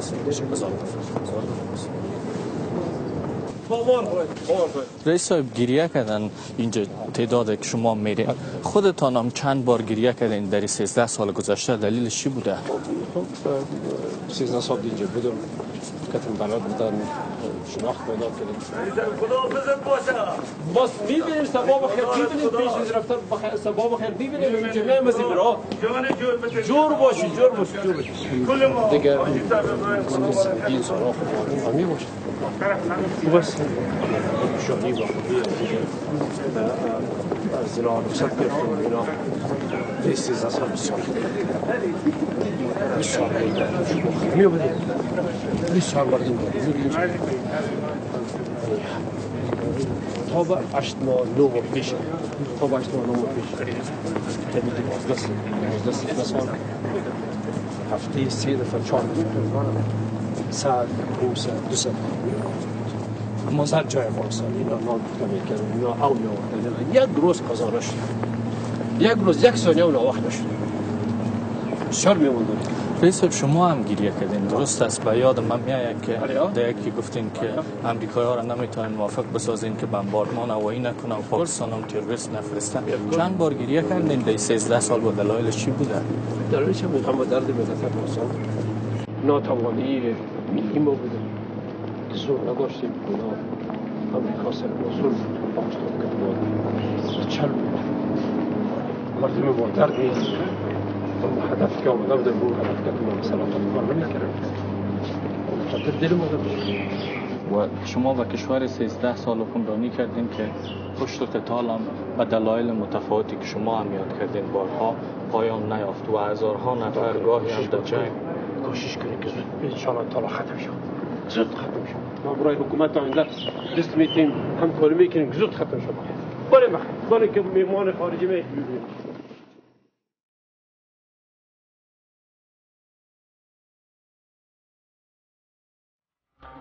تجربه تاریخی در کشور تا حال به گونه‌ای بوده که به ندرت واقع شده که زمامداران بدون جنگ و خونریزی از قدرت کنار برود. شام اخیر کار رئیس جمهور کرزی است برای کسانی که طعم قدرت را نچشیدند این لحظات پایانی عادی و نرمال به نظر می رسد. منم با بیغمی تمام با پرسش از رئیس جمهور این شام را شاعرانه می سازم.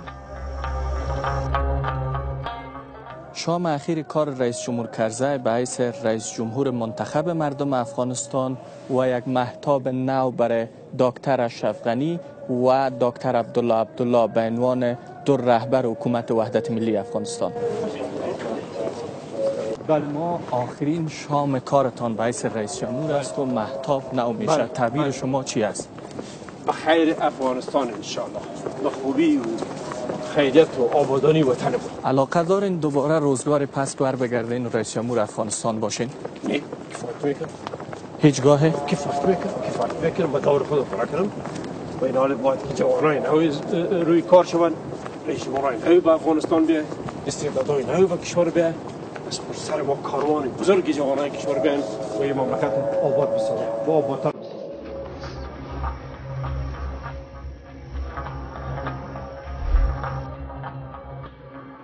شامی است که فردا مراسم تحلیف رئیس جمهور جدید برگزار می شود. همه چیز اینجا آرام به نظر می رسد و اما واقعیت های سیاسی به گونه دیگری است. شرکای حکومت وحدت ملی به شدت در مورد چگونگی برگزاری مراسم تحلیف اختلاف نظر دارند. حامد کرزی به دیدار دکتر محمد اشرف غنی می رود. خواستم که در این تاریکی بار دیگر از فرصت استفاده کنم. این گونه از رئیس جمهور پرسیدم. رئیس ممکن است سوال آخر داشته باشم؟ بگین شما به شدت مقاومت نشان دادین در برابر امضای موافقتنامه امنیتی. بله. امروز من شنیدم که هرچند حکومت وحدت ملی با نفس امضای موافقتنامه موافق است اما اینکه کی این سند امضا بکنه اختلاف شدید وجود داره. پس تعبیر شده میتونه که حقانیت شما را نشان میداده؟ آره دی مورد تفسیر نمیکنم باش. گذشتن از اینجا برایمان خط قرمز است. ما تنها به بخشای در این 5 روز اخیر دسترسی داشته ایم که رئیس جمهور کرزی مصلحت می‌داند.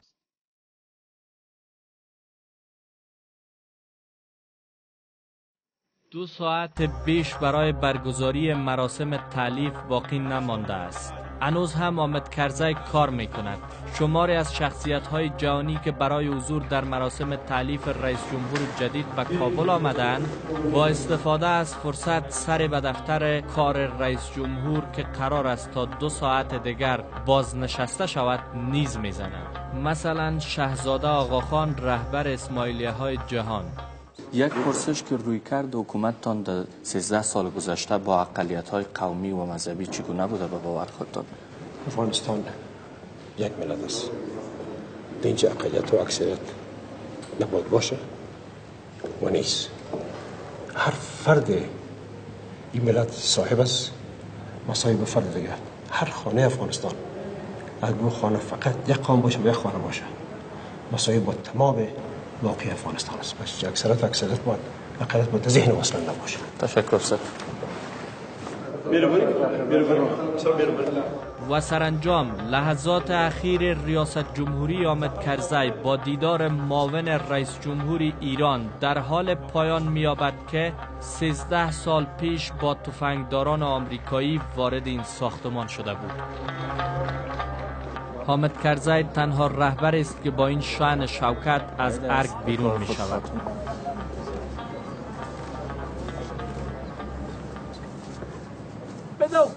بدو روزای دواره. بدو روزای دواره. رئیس جمهور افغانستان جور تو که پیش دیگر رئیس جمهور نیست. آخرین لحظات خود با کارمندایی که سالها اینجا برش کار کردن در 13 سال گذشته خداحافظی میکنن. چی شدن؟ از ایران اوی چه واسه تو درستاندین تو؟ با ما در جای شکر در افغانستان ملت نن د تا پذیرایی ته ګلان نیولي دا جای ډېر د شکر خوشحالي ده دا جای ډېر د شکر سنتګي بابا فایده زود بخیر باز بیبلو یعنی ما جای بجا شم در خانه فرش ظرف چیز برابر کنه حکومت بریم باز بیبلو بیا جور بستور بیو وای خدای جلال بیشک خدای جلال خدای جور سپرا خان تایدن بابر تایدن درسته بخیر باش ما بیام تایدن بریم جلال صاحب تایدن کلیزاسی باز که تماس میگه توزه نقطه فان برون تلیدو خداحافظ برو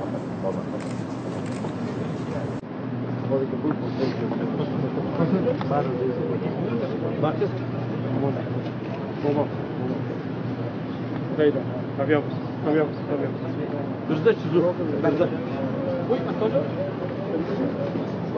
و جانشینش او را تا خانه همراهی می کند. نه.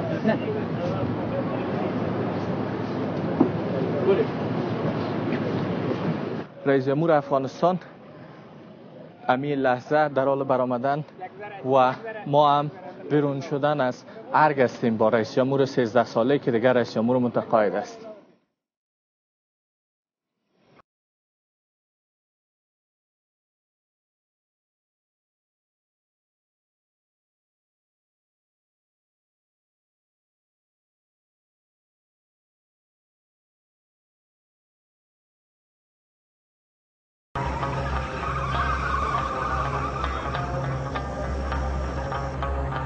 در افغانستان کمتر زمامدار فرصت یافته تا با چنین پذیرایی از قدرت بیرون بره. رئیس جمهور کرزی شاید خوشبخت ترین رئیس جمهوری بوده که تانست بدون خونریزی از این محل به دور شود. به خانه جدید حامد کرزی می روم تا از احساسات رئیس جمهور بازنشسته بپرسم. او اینجا هم مهمان دارد. ارشد ترین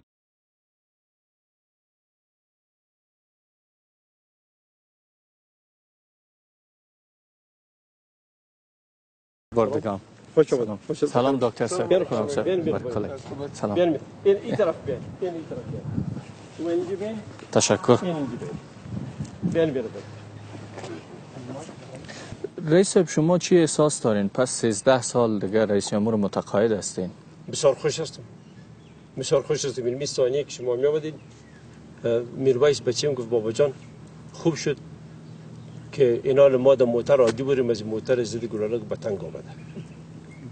یک تحول کرانیمه که میرویس در موتر عادی حال رفته میتونه. آرزوش که در موتر عادی بره. اما فکر میکنین 13 سال حکومت شما تانست تامین امنیت به گونه بکنه که شما و فرزندتان بتانین با آسانی بگردین؟ نه خیر. یکی از آرزوهای که ما مردم افغانستان نرسیدیم همین بود. امیدواریم زود برسیم. در حالش هم واضح است. در بیانیه رئیس جمهوری دیدم شنیدیم در حال بیرونی و دیگر دلیل افغانی نداره. قطعا دلیل داخلی نداره. رئیس گامای بعدی چی خواهد بود؟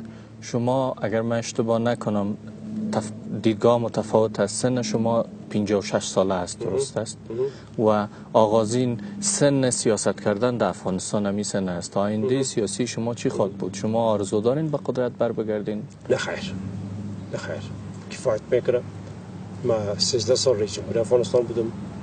حال باید نسل نو وطن ما پیش آمده بره و اونا زمان امور مملکت به دست خود بگیرن.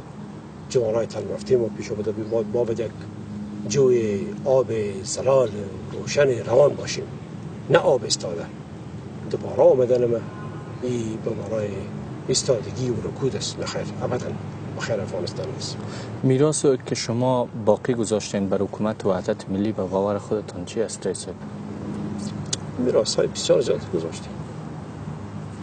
بیان کردیم، شما خبر داریم. اقتصاد بهتر، خزانه بهتر. زمانی که من 13 سال پیش شروع کردم ما فقط 180 میلیون دلار در خزانه خود داشتیم. حال خزانه مرکزی افغانستان، بانک مرکزی افغانستان در حدود 7 میلیارد دلار داره. افغانستان در سراسر جهان به رقص به اهتزاز درآمد. تاریخ ما، فرهنگ ما، کلتور ما، شناخت ما در جهان در موزیماش به نمایش گذاشته شد. مملکت هم سایه خودش در سیاست، اگرچه در تعلیم و در اقتصاد بسیار فاصله دیگر هم داریم. یک کشوری با عزت شدیم. آزادی بیان همه خود امروز که از رئیس جمهور برای رئیس جمهور سپرده میشه با پیشروی ملت افغانستان و نمایندگان بیرونی خودش یک دستاورد بسیار عظیم است. اما در مورد ناکامی‌هایتان هم شما گاه فرصت یافتین شمار بکنین؟ ناکامی داشتیم. نبود صلح یک ناکامی است، نبود امنیت یک ناکامی است و سرعتی که باید می داشتیم پیش می رفتیم به خاطر ناامنی ها به سرعت نرسیدیم. خودش یک مشکل ما بوده. ولی در 13 سال و بعد از 30 سال جنگ و بدبختی چیزی که شده بسیار بزرگ است و ما افغان ها باید به او خوش باشیم. رئیس صاحب در 13 سال گذشته شما را رئیس صاحب خطاب میکردن به دلیل هم که شما رئیس جمهور افغانستان بودین. پس از این چی خوش دارین؟ خطاب شاین رئیس صاحب یا علاقه دارین که هرچی که مردم خطاب کردن موسیقی شما مشکل ندارین؟ نه هرچی خطاب در جریان 13 سالم گاه یک خطاب کردن، گاه یک خطاب کردن. مردم کسی آمد رئیس صاحب گفت، کسی آمد کرزی صاحب گفت، کسی آمد گفتن. پرسیده بودم از شما که وفادارترین همکارتان کی از شما گفتین همه اعمال دکتر صاحب اسپنتا و خرم صاحب است. همه است. امروز که از دفتر میبرم بودم شما دیدین که همه وفادار بودن. دکتر صاحب اسپنتا با یک خط فکری متفاوت‌تر در کنار شما در 13 سال کار کرد و خرم صاحب با یک دیدگاه متفاوت‌تر دیگه که یا یک برداشت دیگه. چگونه شما تانستین این تلفیق حفظ بکنید؟ امروز شما نشنیدین از دکتر صاحب فاروق وردک که گفت که شما افغانستان خانه تمام افغان ها ساخت. خانه تمام افغان هاست. فکرهای مختلف، نظریات مختلف با هم ششتن و با هم همکاری کردن، کار کردن. کامیابی بزرگ است و امیدوار هستیم به این ترتیب پیش بریم. سپاسگزار هستم رئیس از بزرگواریتان. بسیار تشکر از وقتتان. و این گونه کار رهبر 13 ساله افغانستان به حیث رئیس جمهور کشور به پایان میرسد. میراث رئیس جمهور کرزی بیشمار است و به همین گونه او هم موافقین و مخالفین دارد. مستند ما به پایان رسید و حال نوبت شماست که وقایع 13 سال گذشته را در ذهنتان مرور کنید و قضاوتتان را در مورد حامد کرزی 56 ساله درج یادداشت‌هایتان بسازید تا باشد در کنار این فیلم سند تصویر کننده امروز برای نسل‌های فردا شود.